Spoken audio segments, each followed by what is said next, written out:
So today, I'm gonna show you the actual video presentation ng ating latest gadget na Samsung A8 Pro or Samsung 800 Pro na octa-core. So, here is the actual unit. So, color gold siya.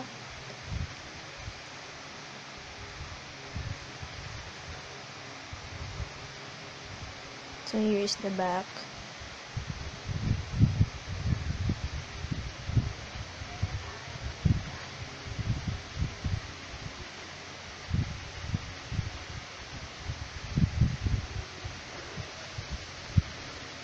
So, full metal yung body niya.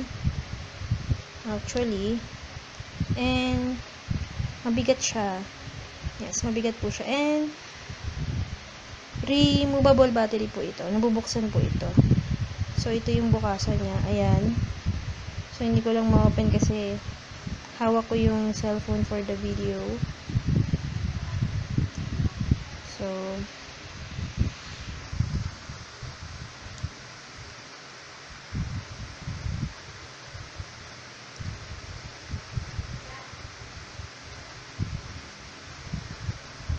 So, as you can see, quick response po siya. Ganyan po talaga pag octa-core, mas mabilis po siya sa quad-core and dual-core. Because octa-core, yun po kasi yung chipset ng phone. From the word octa, 8. So meron po itong 8 cores. So, mas mabilis po siya sa quad-core na meron lamang 4 cores.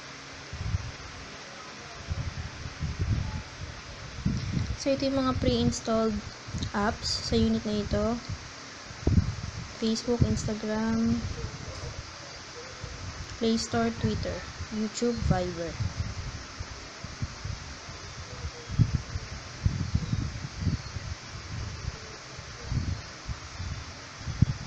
So, pakita ko lang po sa inyo yung mga apps niya po.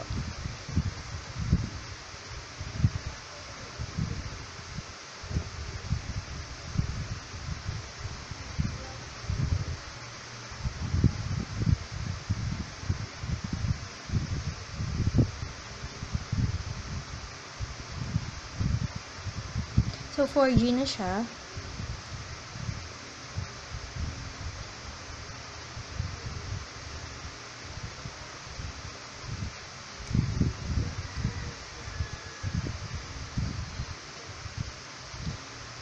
So, po natin settings.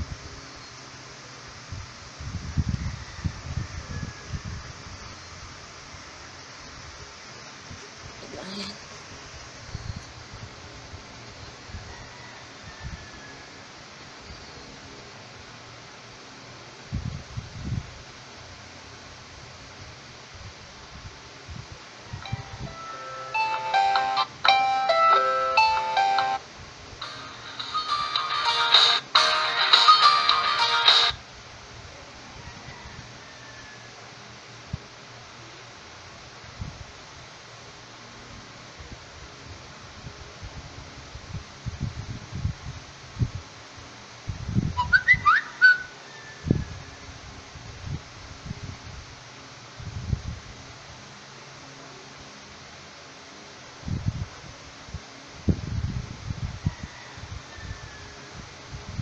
Dual SIM.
Meantime time, battery, storage.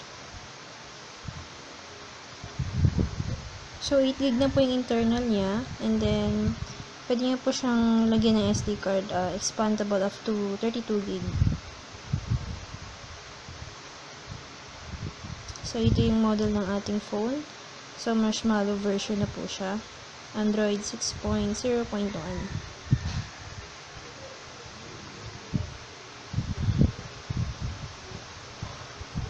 So, under applications, dito nyo makikita yung lahat ng dinownload nyo.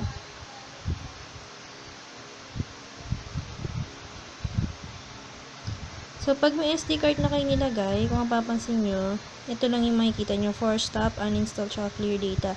Pag may SD card na po ito, mayroong other option dito sa katabi ng clear data nakalagay, move to SD card.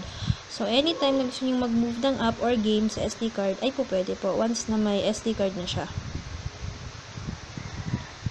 Okay? So, flashlight. So, working po yan. Yan po. So, nakikita nyo, working po yung flashlight niya.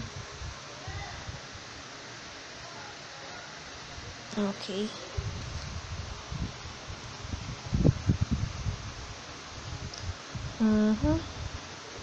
So, yun po.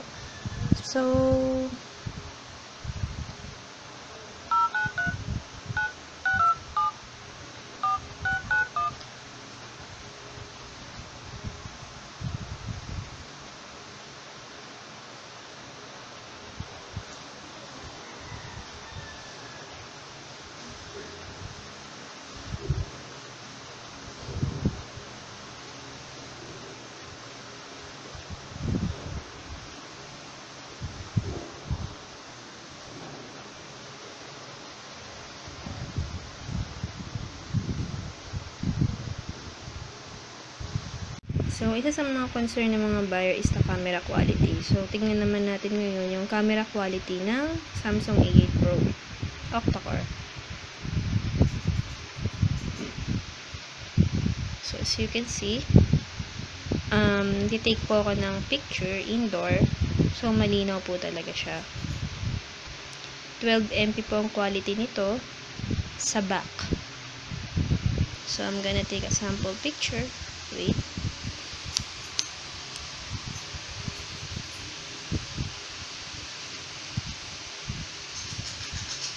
Oops, na-on ko yung flash. Off natin.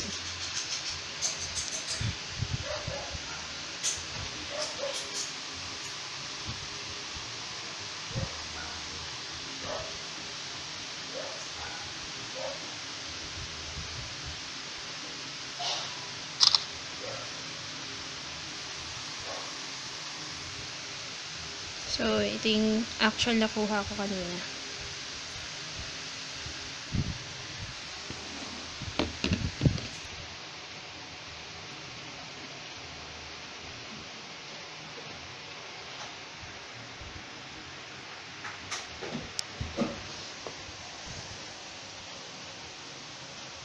So, try naman po natin kumuha ng picture sa labas.